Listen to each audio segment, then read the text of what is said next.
Balance sheet के हवाले से आरएस के अंदर एक नई ऑप्शन ऐड की गई है, यानी कि जो पर्सनल डिटेल्स है, प्रोफाइल है, वहाँ पे बैलेंस शीट की ऑप्शन दे दी गई है। यहाँ पे बैलेंस शीट का जो डाटा है वो आप रिपोर्ट करें, सेव करें, उसके बाद आपकी टैक्स रिटर्न फाइल होगी। लेकिन यहाँ पे डाटा रिपोर्ट करने से पहले कुछ चीज़ें आपने याद रखनी है। इसके क्या कॉन्सिक्वेंस हो सकते हैं, किस तरीके से इसका ऑडिट होगा, किस तरीके से कमिश्नर चेक कर सकता है, आज के छोटे से टॉपिक के अंदर हम इसको स्टडी करेंगे। आप देखें प्रैक्टिकल लर्निंग है, उसमें उफ़ई महबूब। वापस आते हैं टॉपिक के ऊपर। तो बैलेंस शीट के हवाले से हम डिफरेंट लेक्चर देख चुके हैं। क्योंकि रीकैप के लिए मैं थोड़ा सा एक्सप्लेन कर देता हूँ कि एक एसआरओ आया था 350, उसके मुताबिक कुछ सेल टैक्स के रूल्स के अंदर काफ़ी चेंजिंग की गई थी। उनमें से एक रूल ये था कि आप बैलेंस शीट आपने फाइल करनी है। ये बैलेंस शीट फाइल का जो ऑप्शन है, हर्डल है, क्यों क्रिएट की गई? क्योंकि एबीआर जो फेक इनवॉइसेस का बिजनेस है उसको कंट्रोल करना चाहता है।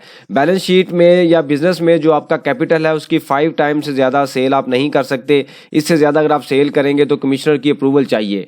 अब इसी चीज़ को कंटिन्यू करते हुए एबीआर ने एक नई ऑप्शन ऐड की है, जहाँ पे इससे पहले रजिस्ट्रेशन के टैब में एक ऑप्शन थी, ये हम डिस्कस कर चुके हैं, डिफरेंट लेक्चर हम देख चुके हैं। उसके बाद हमने ये देखा कि बैलेंस शीट की अप्रूवल क्यों नहीं आ रही। फिर एक 582 एक एसआरओ आया, उसके अंदर भी हमने डिस्कशन की। तो अब ये एक नई ऑप्शन आई है, वो मैनेज प्रोफाइल। आप जब आईआरएस अपना ओपन करेंगे तो मैनेज योर प्रोफाइल को आप क्लिक कीजिए।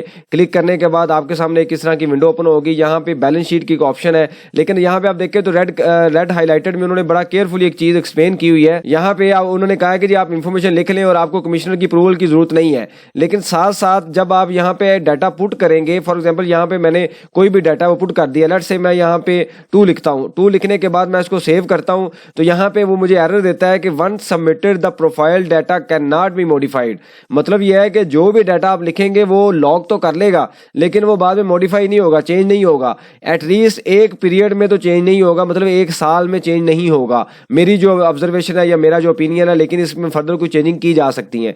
अब यहाँ पे जब आप डाटा लिख देंगे, उसके बाद क्या होगा कि वो आपका जो डाटा है वो लॉग कर देगा, और लॉग करने के बाद जब आप टैक्स रिटर्न जाके फाइल करेंगे तो वो आपको लॉग कर देगा। लेकिन मसला ये है कि ये डाटा कैसे लिखना है, इसके हवाले से मैंने डिफरेंट लेक्चर्स बनाए, वो मैंने आपको एक्सप्लेन भी किया था।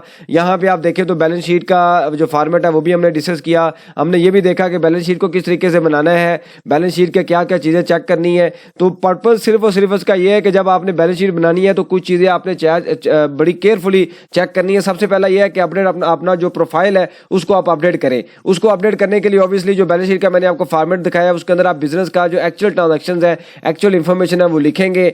फिर ये प्रॉपर बैलेंस शीट बनाएं। ये नहीं है कि कोई भी 1 2 3 4 लिख के, मुझे अक्सर मैसेज आ रहे हैं कि 0 लिख के हम फाइल कर रहे हैं। देखिए आप फाइल कर देंगे, ऐसा नहीं है, टेम्परेरी आप अपनी रिटर्न फाइल कर लेंगे, लेकिन कल को नया रूल आएगा जो कि कुछ टाइम के बाद दोबारा आ जाएगा। एफबीआर का पर्पज है कि बैलेंस शीट के जरिए फेक इनवॉइसेस के बिजनेस को रोका जाए। तो ये कैसे हो सकता है, जो इंफॉर्मेशन आपने रिपोर्ट की उसको चेक न किया जाए। सिस्टम उस डाटे को सिंक करेगा, चेक करेगा। अगर उसमें कोई मसला आया और बाद में आप सेल टैक्स रिटर्न फाइल करेंगे तो अभी तो ऑप्शन अवेलेबल है ऑनलाइन की, बाद में आपको एफबीआर के ऑफिस चक्कर लगाना पड़ेगा, कमिश्नर से अप्रूवल लेनी पड़ेगी, एक्सप्लेन करना पड़ेगा, सारी चीजें देनी पड़ेंगी, टाइम भी जाया होगा, पैसे भी जाया होंगे, पेनल्टी भी चार्ज हो सकती है। पेनल्टी इन द सेंस कि आपकी जो आपका स्टेटस है वो ब्लॉक या सस्पेंशन हो जाएगा अगर आप फॉलोअप नहीं रखेंगे। तो इस वजह से बड़ा केयरफुली डाटा बनाए। बैलेंस शीट को बनाना बड़ा जरूरी है, केयरफुली मेंटेन करें। इसके लिए मैंने आपको पहले काफी बार एक्सप्लेन किया है कि किस तरीके से बनाना है और इसमें जो क्या क्या चीजें हमने चेक करनी है। क्योंकि अगर आप इसको बैलेंस शीट वैसे ही 0 करके सबमिट करते हैं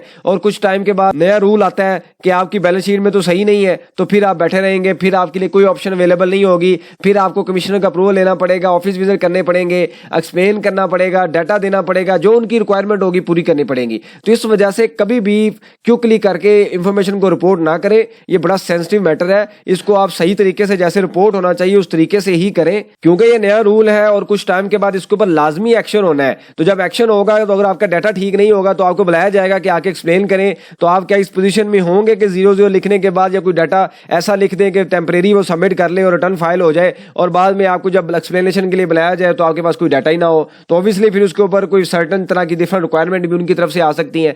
फिर है कि प्रॉपर वो ऑडिट करेंगे। ऐसा नहीं है कि आप फाइल करके बैठ जाएंगे, वो प्रॉपर उसका ऑडिट होगा। टेम्परेरी हमें टाइम मिल रहा है कि जी ठीक है आप रिटर्न फाइल करें, क्योंकि टैक्स रिटर्न लेट हो रही है, लोग पैसे जमा नहीं करवा रहे, कलेक्शन डिले हो रही है, इस वजह से एफबीआर ने ये टेम्परेरी हमें सोल्यूशन दे दिया है। तो ये चीज़ याद रखें, ये बड़ी सेंसिटिव चीज़ है, इसको सही तरीके से बना के रिपोर्ट करें। अगर आप नहीं करेंगे और बाद में आपके ऊपर कोई क्यूरीज आती है और आप उसको सही तरीके से रिपोर्ट नहीं करते तो आपका टेम्परेरी जो स्टेटस है या तो सस्पेंड कर दिया जाएगा या ब्लॉक कर दिया जाएगा। तो फिर आपको जाके वहां पे प्रॉपर एक्सप्लेन करना पड़ेगा, सारी चीजें दिखानी पड़ेंगी। तो इस वजह से मैंने पहले आपको बताया कि बैलेंस शीट को सही तरीके से रिपोर्ट करें। बैलेंस शीट की रिपोर्टिंग बड़ी जरूरी है। मैंने बड़ी डिटेल में हमने इसको एक्सप्लेन किया है बैलेंस शीट के लेक्चर में कि ये एसेट को किस तरीके से चेक करना है, करंट एसेट को किस तरीके से चेक करना है, लायबिलिटी को कैसे लेके आना है, प्रॉफिट एंड लॉस कैसे बनाना है, करंट पेबल कैसे देखने हैं। उसके बाद हमने ये भी देखा कि इस डाटा को कंबाइन कैसे करना है। ये डाटा ज्यादा है, इसको हम शॉर्ट फॉर्म में लेके आते हैं क्योंकि बैलेंस शीट की जो रिक्वायरमेंट है शॉर्ट फॉर्म में है। जब आप यहां पे आके देखेंगे तो वो डाटा जो है शॉर्ट फॉर्म में है। तो इस हवाले से कोई आपको प्रिपरेशन की सर्विसेज चाहिए तो मैं इससे पहले भी बता चुका हूं कि हमारी सर्विसेज अवेलेबल है। तो सही तरीके से बैलेंस शीट को बना के रिपोर्ट करें। इसको बिल्कुल सिंपली 0-0 करके या जो भी इंफॉर्मेशन अवेलेबल है वो लिख के ये सबमिट कर देगा, अलाउ भी कर देगा, लेकिन मैक्सिमम 1 या 2 महीने के बाद आपको फिर इसको एक्सप्लेन करना पड़ेगा। फिर ऑब्वियसली ये चीजें ऑनलाइन अमेंड नहीं होंगी, आपके पास फिर ऑनलाइन ऑप्शन अवेलेबल नहीं होगी, फिर आपको विजिट करके एक्सप्लेन करना पड़ेगा। इससे रेलिवेंट कोई सजेशन हो, क्वेश्चन हो, आप लाजमी मेंशन कीजिए, इसके ऊपर हम डिस्कशन करेंगे ताकि जो लर्निंग का प्रोसेस है कंटिन्यू रहे। थैंक यू वेरी मच, जज़ाकल्लाह।